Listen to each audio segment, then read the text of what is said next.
itu sangat dilarang karena penggunaan instrumen laboratorium forensik itu untuk mendukung penyidikan. Sebentar Pak. Kalau kita bicara penyidikan, barang bukti itu kan disita. Basisnya pemeriksaan laboratorium forensik berdasarkan perpol yang Bapak buat sendiri, barang bukti itu disita oleh penyidik. Persoalan kita di dalam KUHAP, penyitaan itu masuknya ke, nanti Bapak bisa bantah Pak, karena Bapak bilang ini tapi jangan perpol yang Bapak buat sendiri. Penyidikan itu kan, durasi. Sebentar. Bapak sita barang bukti, tapi tidak dikenal dalam tahap penyelidikan penyitaannya, karena itu bagian dari upaya paksa.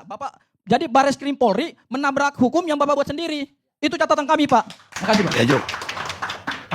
Silakan. Saya yang bikin perpol Pak mengenai bagaimana penyelidikan ataupun penyidikan di dalam perpol yang saya atur ya. Seingat saya itu perpol itu saya buat karena apa? Karena adanya kevakuman daripada di KUHP. Di KUHP tidak disebutkan bagaimana prosedur bagaimana penyelidikan.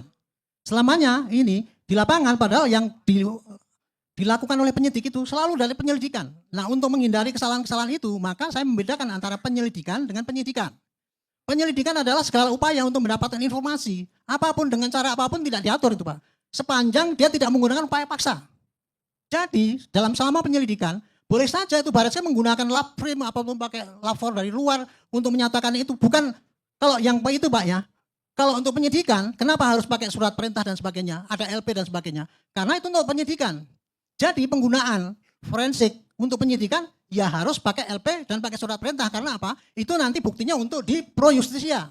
Tapi kalau untuk penyelidikan itu sepanjang itu informasinya diterima tanpa pakai upaya paksa, nggak apa-apa Pak. Masalahnya peraturan yang Bapak buat itu Pak, peraturan yang Bapak buat itu, penggunaan laboratorium forensik harus basisnya adalah penyitaan.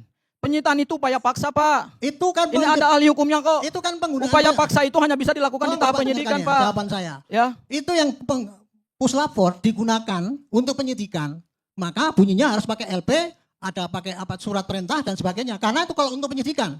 Tetapi Pak, untuk penyelidikan tidak ada aturannya Pak. Nggak boleh pakai penyelidikan. Dalam perpol yang Bapak buat, dijelaskan secara clear tidak bisa lagi ditafsirkan lain bahwa penggunaan laboratorium forensik untuk mendukung penyidikan berbasis pada penyitaan barang bukti. Clear, itu Bapak buat sendiri loh Pak. Oke lah, kalau Bapak punya pendapat gitu silakan. Itu aturan yang ada, itu aturan yang ada di dalam perpol yang Bapak buat. Peraturan itu dan itu ditabrak oleh Mabes Polri dan oleh Mabes Polri dan Bapak bersama Mabes Polri dan teman-teman pendukungnya Pak Jokowi mengatakan ijazah Pak Jokowi asli berdasarkan hasil penghentian penyelidikan yang cacat hukum formil. Saya tidak mengatakan ya Pak ya. Penyelidikan yang di Bareskrim itu Pak, kita outputnya bukan mengatakan bahwa itu asli apa tidak Pak. Outputnya adalah tidak ditemukan menggunakan ijazah palsu. Tadi Bapak bilang asli. Tadi Bapak bilang asli, Bapak lupa lagi sama statementnya. Coba rekamannya diputar.